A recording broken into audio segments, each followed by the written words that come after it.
கோவை சிங்காநல்லூர் பகுதியில் நகை அடகு கடையில் சுமார் 70 சவரன் தங்க நகைகள் மற்றும் 20 கிலோ வெள்ளி நகைகள் கொள்ளையடிக்கப்பட்ட சம்பவம் பரபரப்பை ஏற்படுத்தி உள்ளது. கோவை சிங்காநல்லூர் வசந்தாமிழ் பகுதியைச் சேர்ந்த ரமேஷ்குமார் கோவை திருச்சி சாலையில் மகாதேவ் என்ற பெயரில் நகை அடகு கடை நடத்தி வருகிறார். சிவராத்திரியை முன்னிட்டு நேற்று கடைக்கு விடுமுறை அளித்து குடும்பத்துடன் கோவிலுக்கு சென்றிருந்ததாக கூறப்படுகிறது.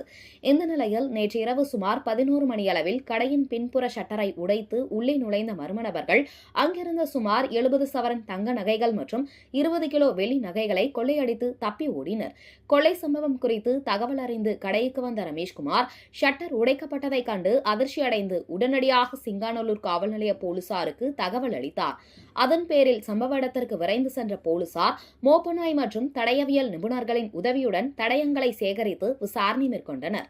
மேலும் அப்பகுதியில் உள்ள சிசிடிவி கேமரா காட்சிகள் சேகரிக்கப்பட்டு அதன் அடிப்படையில் தப்பி ஓடிய கொள்ளையர்களை தீவிரமாக தேடி வருகின்றனர்.